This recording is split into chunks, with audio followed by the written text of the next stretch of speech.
Guatemalan families continue search for victims after volcano eruption. El Rodeo, Guatemala. Reuters. The death toll from a volcanic eruption in Guatemala rose to 69 on Monday as family members desperately searched for the missing in makeshift morgues and on streets blanketed with ash.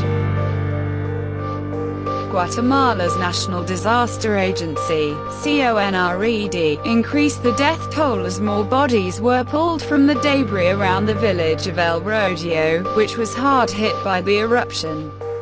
Just a fraction of the victims have been identified so far. At a makeshift morgue in the city of Esquintla, about 30 kilometers (18.6 miles) from the explosion. Distraught family members came to search for their relatives among the dead. Francisco Quiche, a 46-year-old welder, gave a blood sample to try to identify his son's body, though he already knew his son's fate. After evacuating the town of El Rodeo with his family, he returned to search for his son and daughter-in-law. Peering through a hole in the wall of his son's home, Quiche saw the boy's body. He fears his daughter-in-law is dead as well. "We had time to leave, thank God. But I am very sorry for the loss of my son and my daughter-in-law," he said through tears. "My son was just 22 years old, the same as my daughter-in-law, who was expecting a baby." The eruption of fuego, Spanish for fire, on Sunday was the biggest in more than 4 decades, forcing the closure of Guatemala's main international airport and dumping ash on thousands of hectares of coffee farms on the volcano's slopes. By Monday evening, the volcano's activity was lessening, and is expected to continue to diminish in the coming days. Eddie Sanchez, director of the Seismological, Volcanic and Meteorological Institute in Sivamar, told reporters, "The task of retrieving bodies on Monday was hindered by another eruption, and an apparent landslide on the southern slopes of Fuego triggered fresh evacuations." Later in the afternoon, heavy rains forced rescuers to abandon the search in El Rodeo until the next morning, a spokesman for CONRED said. Rains are expected to continue to complicate searches in the coming days, Sanchez said. Elsewhere, the process of mourning had begun. Local television footage showed residents of villages walking through the streets, caskets hoisted on their shoulders. Structures and trees at the base of the Fuego volcano were completely coated in brown and gray.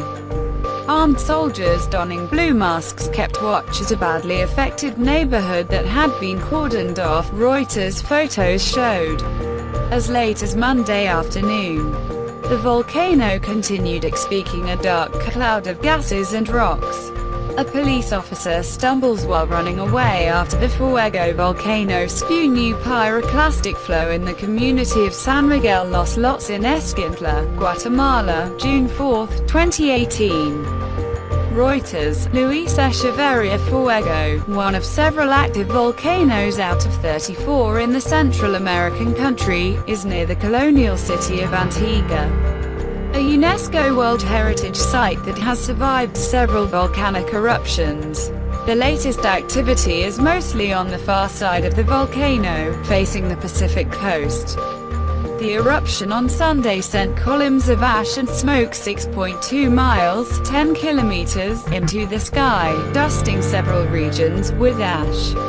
More than 3,200 people have been evacuated, CONRED said.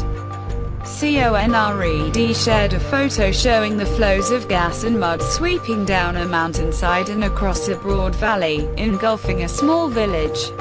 The landscape on the volcano is totally changed. Everything is totally destroyed, government volcanologist Gustavo Chenia said on local radio. The agency also launched an online registry of missing people. The eruption showered sand and ash on coffee plants across as much as 6,890 acres, 2,788 hectares, including close to the volcano's cone. causing an estimated loss of 0.91% of Guatemala's coffee production, the country's National Coffee Association said. In some areas, rain rinsed ash off the leaves, and the full extent of the damage was not yet clear, the association said.